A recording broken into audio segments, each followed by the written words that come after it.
আজকের ক্লাসে ন্যারেশন চেঞ্জের পরিবর্তনগুলো শিখবো বলেছিলাম। গত ক্লাসে আমরা আলোচনা করে দিয়েছি যে ন্যারেশন চেঞ্জ করতে গেলে কিছু পরিবর্তনের কিছু ধাপ আমাকে কি করতে হবে, মেনে চলতে হবে। আমরা এর আগেই বলেছি যে যখন আমরা ন্যারেশন চেঞ্জ করব ওই টেন্স দিয়ে আমরা ন্যারেশন চেঞ্জ শিখবো না, আমরা কি দিয়ে শিখবো, স্টেপ বাই স্টেপ শিখবো। আমরা বলেছি যে যদি কোনো বাক্যের মধ্যে সে বা সেজ থাকে তাহলে কতগুলো ধাপ মেনটেন করতে হবে, কতগুলো ধাপ, 3টি ধাপ মেনটেন করতে হবে। এবার আমরা ওই সেজ বা সেজ টু দিয়ে কিছু উদাহরণ দিব এবং তার পরিবর্তনের ধাপগুলো আমরা 1 বাই 1 লক্ষ্য করব।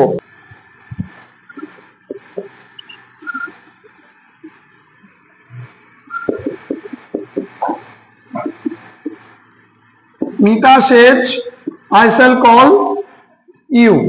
Mita says, I shall call you. এখন এখানে পরিবর্তনের ধাপ কতগুলো বলেছি, 3টে, তাই তো। প্রথম ধাপ কি, প্রথম ধাপ হচ্ছে এই সেজের জায়গাতে। তাহলে আমরা জানি যে সেজ টু থাকলে আমরা কি লিখতাম, টেলস লিখতাম, কিন্তু এখানে তো সেজ শুধু আছে, টু তো নাই। তাহলে আমরা এখানে যেমনটা ছিল তেমনটা কি করব, রেখে দিব। তাহলে মিতা সেজ, স্টেপ নাম্বার 1 গেল। স্টেপ নাম্বার 2 কি, কমা এবং ইনভার্টেড কমা তুলে কি বসাবো, ডাক বসাবো। তাহলে এখানে কমা ইনভার্টেড কমা তুলে ডাক বসালাম। লাস্ট স্টেপটা কি বলেছি, প্রোনাউন চেঞ্জ করব। তাহলে প্রোনাউন চেঞ্জ করার নিয়মটা কি বলেছিলাম, এস ও এল, শান নিয়মে আমরা কি করব, প্রোনাউন চেঞ্জ করব।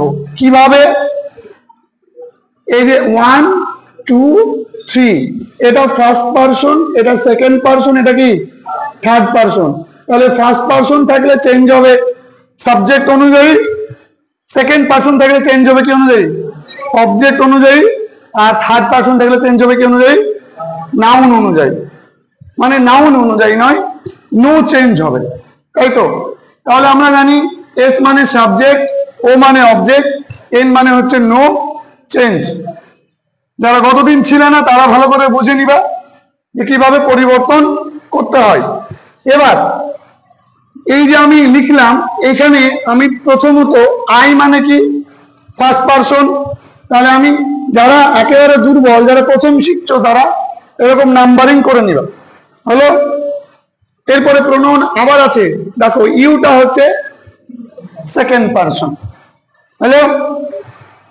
এবার এই ফার্স্ট পারসন থাকলে চেঞ্জ কি অনুযায়ী বলেছি, সাবজেক্ট অনুযায়ী। আমরা জানি সেজের আগে যেটা থাকে সেটা সাবজেক্ট হয়, আর পরে যেটা থাকে সেটা কি হয়, অবজেক্ট হয়। আমাদের এখানে অবজেক্ট নাই, পরিবর্তন করব। দেখো আই, এই আইটা চেঞ্জ হবে কি অনুযায়ী, সাবজেক্ট মিতা অনুযায়ী। আইটা এখানে প্রোনাউন হয়েছে, তাহলে আমি এখানে মিতার প্রোনাউন বসাবো। তাহলে মিতার প্রোনাউন কি, সি, মেয়ে হওয়ার জন্য। এখন এটা যদি যেহেতু সি, এবার দেখতে হবে যে এই আই এর রূপ কত। মানে আমরা একটা ছক বলে দিয়েছিলাম যে আই, মি, মাই, মাইন বলে দিয়েছিলাম। আই প্রথমে আসছে, এবার আমি মিতার প্রোনাউন নিয়েছি, মিতার প্রোনাউনটা কি, সি। এবার সি এর রূপগুলো কি, সি, হার, হার, হার্স। তাহলে আয়ও যেখানে, সিও সেখানে। আঙ্গুল গুনে দেখলাম, যেখানে যেটা থাকবে, অর্থাৎ এই প্রোনাউনটা আঙ্গুলে যেখানে থাকবে, আমি চেঞ্জ করে যেটা লিখবো সেটাকেও সেখানেই থাকতে হবে।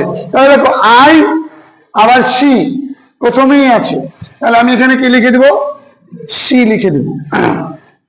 এবার আমরা প্রত্যেকে জানি যে 4 নম্বর স্টেপ বলে এখানে কিছু নাই, আছে। তাহলে আর অন্য কোনো পরিবর্তন হবে এখানে, হবে না। এই জায়গাটা ভুল করা যাবে না, ধাপে ধাপে শিখতে হবে, শুধু সেট টু দিয়ে শিখলে হবে না। শ্যাল শুধুমাত্র আই এবং উই এর দখলে আছে, তাই তো নাকি গো? আই এবং উই থাকলে তবেই কি হয়, শ্যাল হয়। তাহলে নিশ্চয়ই সি এর পাশে শ্যাল হবে না, তাহলে কি বসবে, উইল। তাহলে কি লিখবো, উইল, তারপরে যা আছে তাই, কোনো পরিবর্তনের কথা লেখা আছে, নিয়মে লেখা নাই। এই যে ইউ বললাম, ইউ, তাহলে এই ইউ সেকেন্ড পারসন মানে অবজেক্ট। এবার কি অবজেক্ট আছে? নাই। এবার আমি কি করব? অবজেক্ট নাই, তার জন্য অবজেক্ট না থাকলে একটাই তো প্রোনাউন আছে, মিতা বলছে আই শ্যাল কল ইউ, আমি তোমাকে ডাকবো। অর্থাৎ মিতা কাকে বলতে পারে? নিশ্চিত তার সামনে উপস্থিত ব্যক্তিকে বলছে, যেহেতু এখানে বলা নাই মিতা শেষ, মিতা বললো, কাকে বললো না তো? যে এখানে ন্যারেশন চেঞ্জটা করছে তাকে বলছে। ন্যারেশন চেঞ্জ আমি করছি, তাহলে আমি ধরে নিব যে এখানে আমার একটা মি কথা এখানে আমার আছে। বুঝতে পারলাম? এবার আমরা বলেছি ভার্বের পরে প্রোনাউনের 2 নম্বর রূপ থাকে, ইউ ইউ, 2 নম্বর দাগে আছে আমার আঙ্গুলে, হলো। তাহলে এবার মি এর 2 নম্বর কি? আই মি, মিও 2 নম্বর ঘরে আছে। তাহলে দুজনের ঘর মিলেছে, তাহলে আমরা এখানে কি লিখবো? মি লিখবো।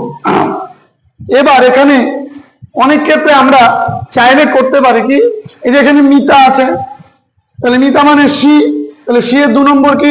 সি, হার, আমরা এখানে হারও লিখতে পারি। দেখো তোমাদের প্র্যাকটিস বইয়ে হার লেখা আছে উত্তরে, তাহলে আমরা দুটোই করতে পারি, কিন্তু আমরা চেষ্টা করব এই উত্তরটাকে করার। বুঝতে পারলাম? এবার দেখো 2 নম্বর, he says to Amal, comma inverted comma, I have bought a shirt for you. এবার দেখো পরিবর্তন ভালো করে বোঝো। তাহলে স্টেপ কটা বললাম? 3টে। প্রথম স্টেপে কি বলেছি? প্রথমে এই যে সেজ টু আছে, তাই না, এটাকে বদলাতে হবে। তাহলে এটাকে বদলে কি লিখবো গো? সেজ টু থাকলে টেলস লিখবো, তাই না? আর যদি সে টু থাকতো কি লিখতাম? টেল লিখতাম। সেজ টু থাকলে টেলস, সে টু থাকলে টেল লিখতাম। বোঝা গেল? এবার দেখো এর আগে কি আছে? হি, এর পরে কি আছে? অমল, এরা অপরিবর্তিত থাকবে। আমার ধাপে লেখা নাই, যা যা ধাপে বলে দিয়েছি 1 বাই 1 ফলো করব, বেশি কিছু ভাবার দরকার নাই। এবার সেজের আগে যেটা থাকে সেটা এস সাবজেক্ট, সেজের পরে যেটা থাকে সেটা কি? ও। ক্লিয়ার? এবার দেখো, এবার প্রোনাউন, এবার কি সেকেন্ড স্টেপ কি বলেছি? সেকেন্ড স্টেপ কমা ইনভার্টেড কমা তুলে দ্যাট। তাহলে কমা ইনভার্টেড কমা তুলে আমি কি বসালাম? দ্যাট বসালাম। কোনো প্রবলেম আছে? করতে দিলে পারা যাবে? আমি যদি কাউকে পড়ে থাকি পারা যাবে? আটকে গেল কেন? আগে দেখো, তারপরে কি প্রোনাউন গুলো কে আমি নাম্বারিং করে নিব। এবার যারা মুখে মুখে পারবা খুব ভালো, যারা মুখে মুখে পারবা না তারা কি করবা? নাম্বারিং করে নিবা। আই, এটা কি হবে? 1। আর কোন প্রোনাউন আছে? আছে, ইউ, ইউটা হচ্ছে 2। Got my point? এবার দেখো এখানে ফার্স্ট আই, 1 মানে এস অনুযায়ী চেঞ্জ হবে, তাই না? তাহলে আই, তাহলে এস অনুযায়ী চেঞ্জ হবে। এসে কে আছে? হি। দেখো আয়ও যেখানে, হিও সেখানে, তাহলে আমি এখানে কি লিখবো? হি লিখবো। বোঝা গিয়েছে? এবার এই যে হ্যাজ কথাটা, এই হ্যাভ কথাটা আছে, তুমি বলো যে হি এর পাশে কি হ্যাভ বসতে পারে? তাহলে কি বসবে? হ্যাজ। তাহলে এখানে লিখবো কি? লিখবো হ্যাজ। আর কোথাও পরিবর্তন আছে? আর দেখো ভালো করে দেখো, কোথাও কোনো পরিবর্তন নাই, একেবারে গিয়ে ইউ এ পরিবর্তন আছে। তাহলে ইউ মানে সেকেন্ড পারসন, সেকেন্ড মানে ও অনুযায়ী চেঞ্জ, অবজেক্ট, অবজেক্টটাকে কমল, ছেলে নামে ছেলে। আচ্ছা, প্রিপোজিশনের পরে রূপ কত থাকে? 2 নম্বর রূপ। যেমন ভার্বের পরে 2 নম্বর রূপ, প্রিপোজিশনের পরে 2 নম্বর রূপ। তাহলে ইউ এর 2 নম্বর রূপ আছে, ইউ ইউ, আঙ্গুলে 2 আছে। এবার অমলের, অমল মানে ছেলে, ছেলের বদল হি, ছেলে বদল কি হি, হি এর 2 নম্বর রূপ করো, হি হিম। তাহলে আমি এখানে কি লিখবো, ফর এর পরে কি লিখবো গো, ফর হিম। বুঝতে পেরেছি? নেক্সট,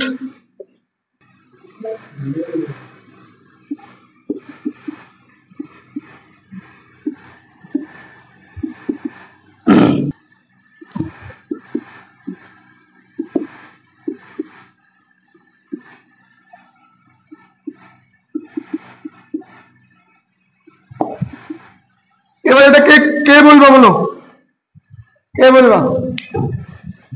আমি বল, হ্যাঁ নাইম পারবি? আয় আয় আয় তুলে নে, তুলে নে, তুলে নে, আয়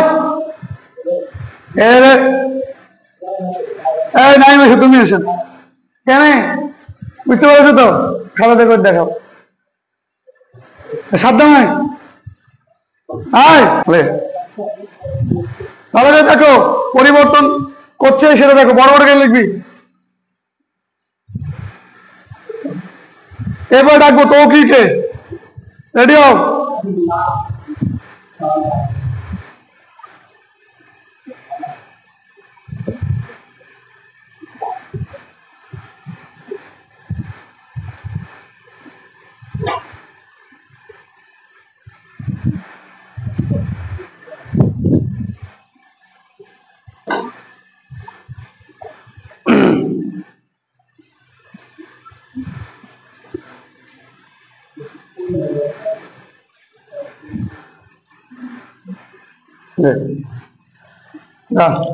এবার দেখো এই উত্তরটা কি হলো, দেখো এখানে শুধুমাত্র সেতু ছিল, তাই না?